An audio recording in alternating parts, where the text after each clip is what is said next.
Halo semua, kembali lagi ke pembahasan soal OSNK 2021 nomor 13 oleh Jefferson Filbert Cunardi.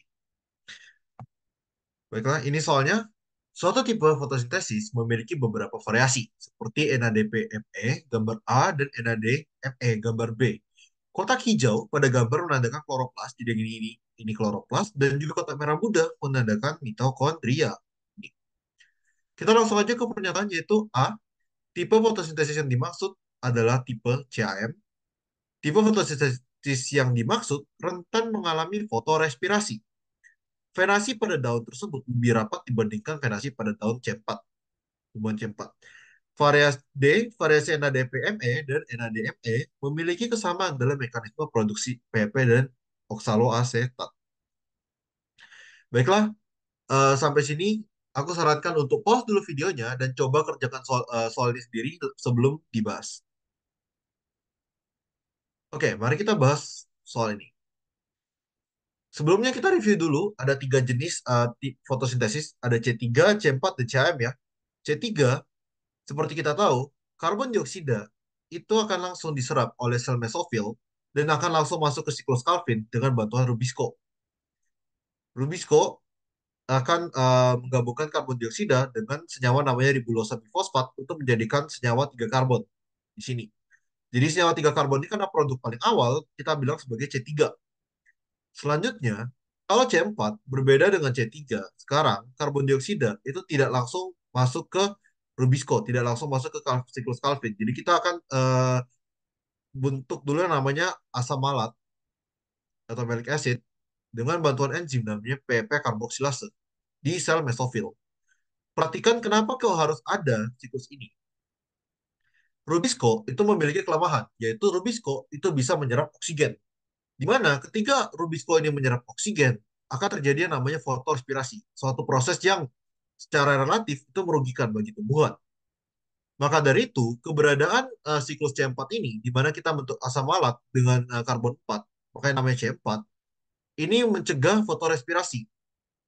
Kenapa? Karena asam malat ini akan diproses untuk mengeluarkan karbon dioksida, di mana karbon dioksida ini kemudian baru masuk ke siklus Calvin di sel berbeda, yaitu bundle sheet cell, atau dalam bahasa Indonesia, sel seludang berkas pembuluh. Baru bisa menghasilkan glycerol aldehid 3 fosfat yang kemudian jadi sukrosa. Pada tumbuhan CAM terjadi juga siklus yang sama, yaitu menghasilkan asam malat dulu, tapi bedanya pada tumbuhan CAM semua proses ini terjadi di sel mesofil, sedangkan pada C4 dia terjadi di dua sel yang berbeda. Maka dari itu, karena terjadi jadi di dua waktu yang berbeda, pada malam hari tumbuhan CAM akan menyerap karbon dioksida dan menyimpannya dalam bentuk asam malat. Kemudian di siang hari, karbon dioksida akan dilepas dan akan masuk ke siklus Calvin untuk mencegah adanya fotorespirasi. Sekarang coba kita lihat lagi gambar A dan B, yaitu tipe variasi dari fotosintesis ini. Kalau kita lihat di sini, kurang lebih ini adalah tipe fotosintesis C4. Dari mana? Karena kita tahu terjadinya di sel mesofil dan di bundle sheet cells, jadi di sel dalam berkas pembuluh. Maka gambar A dan B ini menunjukkan variasi dari fotosintesis C4. Coba kita ke pernyataan awal, yaitu A. Tipe fotosintesis yang dimaksud adalah tipe CAM. Karena tadi aku sudah dijelaskan bahwa ini adalah C4 karena terjadi di dua sel, maka pernyataan A tentu saja salah, bukan CAM.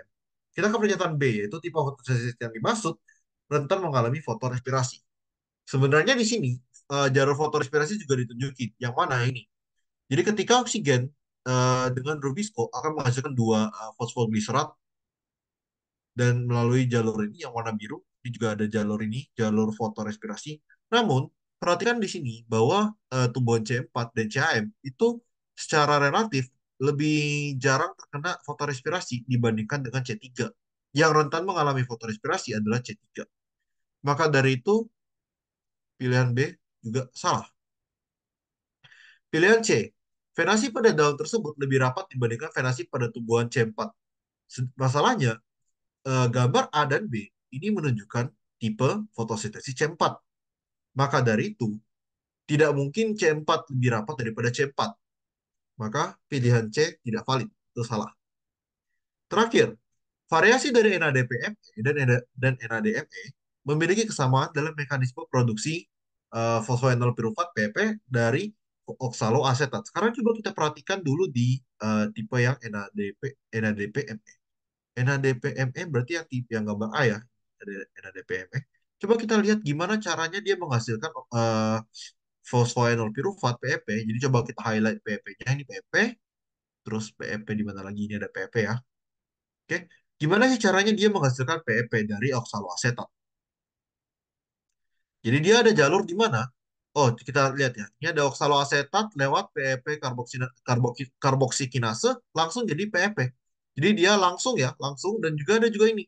Lihat ya, ini dari oksaloasetat jadi malat, malat, piruvat, piruvat, alanin lewat ini, piruvat, piruvat, baru PEP. Jadi ada jalur yang langsung, oksaloasetat jadi PEP, dan ada jalur yang oksaloasetat jadi malat, piruvat, baru PEP.